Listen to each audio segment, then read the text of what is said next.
ওই বেটির বাবা রাতের বেলাতে কিন্তু ঘুমাইতে পারতো না। ওই বেটির বাবা রাতের বেলাতে আফসোস করে বলতো, রব্বুল আলামিন কেন তুমি আমাকে বেটি দিয়েছো? আল্লাহ আমার বাড়িতে কেন বেটা জন্ম নিল না? আল্লাহ তুমি কেন বেটি দিয়েছো? আল্লাহ জি আমার বাড়িতে বেটি এসেছে বলে আমি গ্রামে হাঁটতে পারি না, লোকজনের সামনে আমি মুখ দেখাতে পারি না। এই রব্বুল আলামিন লোকেরা আমাকে তানা দিয়ে দিয়ে কথা বলে, দেখো রে বেটির বাপ হেঁটে চলে যায়, এই দেখো মেয়ের বাবা হেঁটে চলে যায়। ওরে সুবহানাল্লাহ, এই লজ্জার কারণে বাবার মুখখানা কিন্তু কালো হয়ে যেত। আল্লাহ আমার বেটি যখন বড় হবে, আমাকে বিয়ে দিতে হবে, আমাকে শ্বশুর বলে কে ডাকবে, আমি জামাই বলে কাকে ডাকবো, এই ভাবা চিন্তা করে করে রাত দিন কিন্তু কাটিয়ে যেত। ইমাম বাগাবী রাহমাতুল্লাহ আলাইহি বলেন কতদিন সে কাটাতো? 5 বছর, 6 বছর, 7 বছর। যখন বেটির বয়স হয়ে যেত, হায়রে আল্লাহ, বাপ একটা কোদালি নিয়ে জঙ্গলের ভিতরে চলে যেত, বাপ একটা কোদালি নিয়ে মাঠে ময়দানে চলে যেত, আর ওই বেটিকে দফন করব বলে সুন্দর করে বেটির জন্য একটা কবর করে বাড়িতে চলে আসতো। বেটি বোঝ মনে করত, বেটিকে একবারই খুব বোঝ মনে করত তারা, যে আল্লাহ কেন তুমি বেটি দিয়েছো? বাপ একটা কোদালি নিয়ে জঙ্গলে চলে যেত, কাউকে জানাইতো না, না বিবি জানতে পারতো, না বাড়ির কোনো লোক জানতে পারতো। এবার জঙ্গলের ভিতরে একটা কবর করত, আর কবর করে বাড়িতে চলে আসতো। বাড়িতে আসা পর তখন বিবিকে বলতো, কি জানেন? ওই বেটির বাপ বিবিকে বলতো, হালিমার মা, জায়েদার মা, এ জামিলার মা, এ খালেদার মা, তুমি আমার জামিলাকে সুন্দর করে সাজাইয়া দাও, তুমি আমার খালেদাকে সুন্দর করে সাজাইয়া দাও। আমার খালেদা আরবের বাজার জীবনে দেখেনি, আমার খালেদা আরবের মেলা কোনোদিন দেখেনি, আমার খালেদা জীবনে বাজার ঘুরতে যায়নি। এই বাজারটা কেমন হয়, মেলা কেমন হয়, আমার খালেদাকে জামিলাকে তুমি নতুন সাজে সাজাইয়া দাও, আমি তাকে মেলা ঘোরার জন্য তাকে মেলাতে নিয়ে যাব। কিন্তু বাপ জানতো যে আমি কেন এই কথাটা বলছি, মা জানতো না যে কোন মেলা আমার বেটিকে নিয়ে যাবে। মা খুশি হয়ে গেল, আমার বেটির ওপরে মনে হয় তার আব্বার দয়া ময়া হয়ে গেছে, আর তাকে জমিনে পুঁতবে না, জমিনে দফন করবে না, তাকে আর মারবে না, তারপরে ময়া দয়া হয়েছে। মা তো জানে না যে কোন মেলাতে নিয়ে যাবে।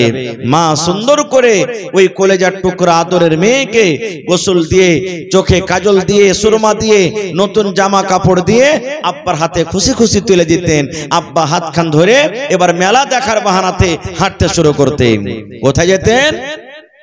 ইমাম বাগাবী রাহমাতুল্লাহ আলাইহি বলেন, ওই বাপ নিজের বেটির হাত খানটাকে ধরে টানতে টানতে টানতে টানতে টানতে মেলা দেখার বাহানাতে ওই জঙ্গলের ভিতরে নিয়ে চলে যেতেন, যেখানে গর্ত করে এসেছিল।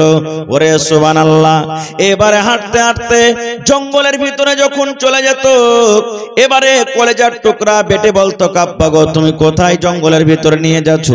এইখানে কোনো মেলা নাই, এখানে কোনো বাড়ি নাই, এখানে কোনো ঘর নয়, আপনি কোথায় আমাকে নিয়ে যাবেন? আব্বা জান বলতো, বেটি রে, এই মাঠটার পর, এই জমিনটার পর, এই জঙ্গলের পর মাঠ কেরাছে মা, এই জঙ্গলের পর বাজার আছে, ওই বাজারের ভেতরে তোমাকে আমি নিয়ে যাব। মাসুম বাচ্চা বলতো, হইতে পারে হয়তো এই মেলা আছে মনে হয় বলে আমার আব্বা জান আমাকে ডাকছে। হাঁটতে হাঁটতে হাঁটতে যেখানে গর্ত করে এসেছে বেটিকে দফন করব বলে, ওই গর্ত পর্যন্ত যখন পৌঁছিত, তখন বাপ বলতো, বেটি রে, একটু তুই মাথাখানটাকে বাড়িয়ে দেখতো, খালটা কত বড় আছে। এ বেটি, একটু তুই চোখটা বাড়িয়ে দেখতো, গর্তটা কত বড় আছে। বেটি তো জানে না যে আমার আব্বা কেন আমাকে গর্ত দেখতে বলছে।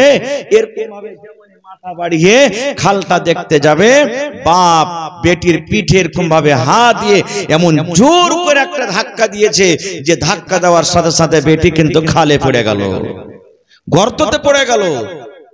যেমনই গর্ততে পড়ে যাওয়া, বেটির চোখ দিয়ে পানি ঝরতে শুরু হয়েছে। এবার বেটি তখন বলছে, আব্বা তুমি কেন আমাকে ধাক্কা দিলে, কেন গর্ততে ফেলে দিলে? আব্বা বলতো, বেটিরা যেদিন থেকে তুই আমার বাড়িতে জন্ম নিয়েছিস, যেদিন থেকে তুই আমার বাড়িতে এসেছিস, কোনদিন রাতের বেলাতে আমি ঘুমাইতে পারিনি রে মা। আমার মুখখানা দেখো শুকিয়ে গেছে, চেহারাখানটা আমার কালো হয়েছি। আমি যখন রাস্তা দিয়ে হাঁটি লোকেরা আমাকে তানা দিয়ে দিয়ে ঘোঁচা দিয়ে দিয়ে কথা বলে। এই জন্য রে মা তোমাকে আজকে আমি এই গর্ততে দফন করে বাড়িতে চলে যাব। জীবনের মতো তুমি আমাকে আব্বা আব্বা আব্বা আব্বা বলে ডেকে নাও, কারণ আজকের পর তুমি আমাকে আর আব্বা বলতে পাবে না। জীবনের মতো মাকে মা মা মা বলে ডেকে নাও, কারণ আজকের পর তোমার মাকে আর মা মা মা বলে তুমি ডাকতে পাবে না। ওরে সুবহানাল্লাহ, যেমনই কথাটা শোনা এবার খালে পড়ে পড়ে দুই চোখ দিয়ে ঝরঝর ঝরঝর করে বেটির পানি ঝরছে। এবার বলতে লাগলো, আব্বা গো আপনি আমাকে জমিনে দফন করিয়েন না, জীবনে আপনাকে আর আব্বা আব্বা আব্বা বলে ডাকবো না, মাকে মা মা মা মা মা বলে আর ডাকবো না। যেই দিকে আমার দু চোখ যাবে আমি বাড়ি ছেড়ে দেশ ছেড়ে গ্রাম ছেড়ে আমি চলে যাব, কিন্তু দয়া করে আপনি আমাকে গর্ত থেকে উঠাই এলেন। ওরে সুবহানাল্লাহ। ইমাম বাগাবী রাহমাতুল্লাহ আলাইহি বলেন, বেটি কান্দা কান্দা আব্বাকে বলে, আব্বা তোমার হাত ধরে বলছি, আব্বা তোমার পা ধরে বলছি, তুমি আমাকে দফন করিও না, আমাকে তুমি মারিও না, আমার পরে জুলুম অত্যাচার করিও না আব্বা গো। আমার দুই চোখ যেদিকে যাবে আমি চলে যাব, আর তোমাকে কোনোদিন আব্বা বলবো না। এরকম করে করে কাঁদতে থাকতো, কিন্তু বাপ পেটের একটাও কথা না শুনি তাকে জিন্দা জমিনে দফন করে বাড়িতে চলে আসতো। সুবহানাল্লাহ। এরকম জুলুম অত্যাচার করতো, কিন্তু ওই লোকটাই, ওই মক্কার মানুষেরাই সুবহানাল্লাহ কেমন ভাবে সোজা পথ পেয়েছে জানেন? মেয়েকে কিভাবে আদর করতে শুরু করেছেন জানেন? আপনারা যেমন বসে বসে ওয়াজ শুনছেন, নবীজি একদিন ওয়াজ শুরু করে দিলেন। কি?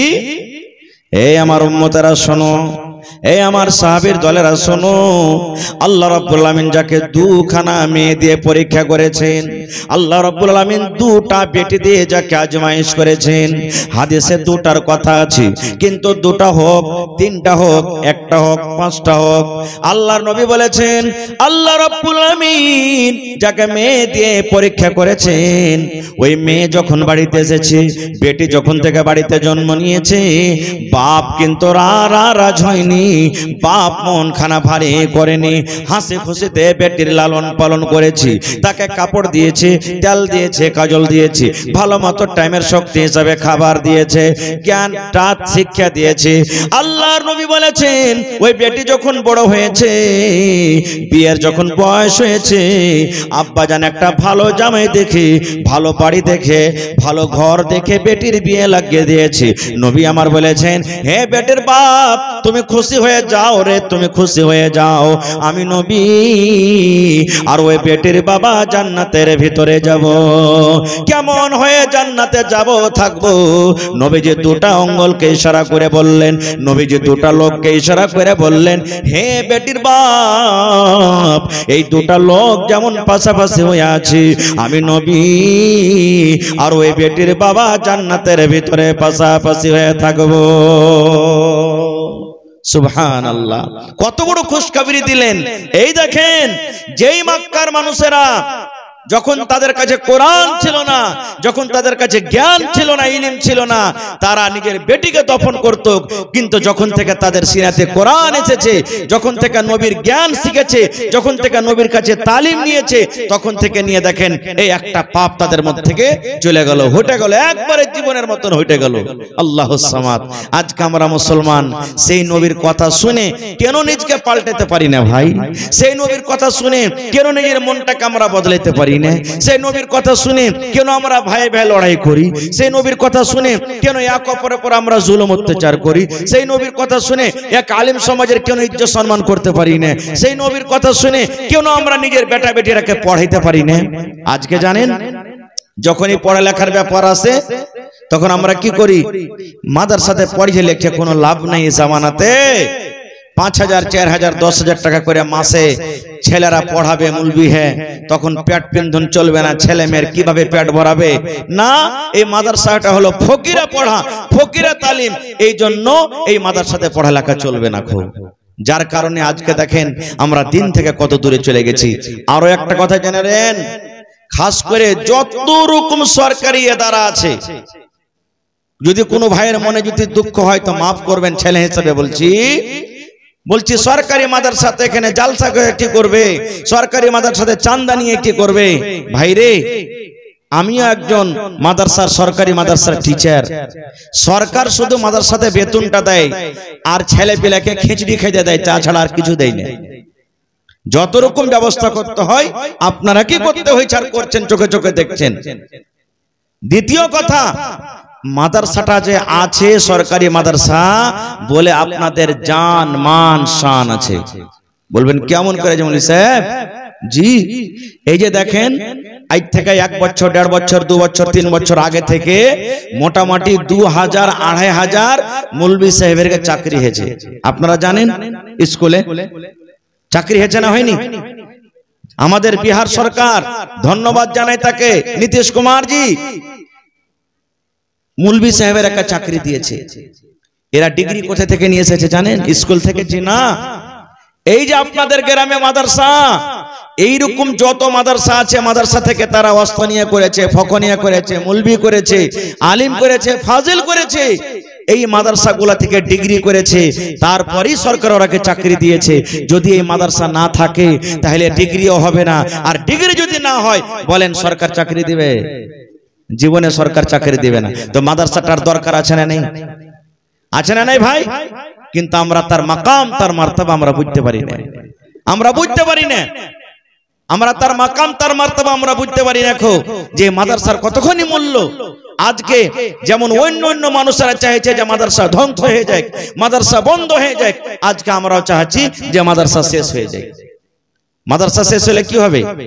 এই 10টা মৌলভী সাহেবের চাকরি চলে যাবে। একটা মেনে নেন, আপনি দুনিয়াতে রোজগার করে খাইছেন, আমি করে খাচ্ছি, ওরাও করে খাবে। কিন্তু মাদ্রাসাতে যে প্রত্যেক বছর 100-200টা করে মেয়ে পড়ালেখা করছে, কোরআন শিখছে, দিন শিখছে, নমাজের তারিকা শিখছে, রোজার তারিকা শিখছে, ওরা দোয়া শিখছে, কিভাবে নামাজ পড়তে হবে, কিভাবে রোজা করতে হবে, কিভাবে পর্দা করতে হবে, কিভাবে স্বামীর সেবা করতে হবে, কিভাবে শ্বশুর শাশুড়ির সেবা করতে হবে, কিভাবে মা বাবার খেদমত করতে হবে, এই মাদ্রাসাতে পড়ছে আর শিখছে। যদি মাদ্রাসা না থাকতো তাহলে শিখতে পারতো?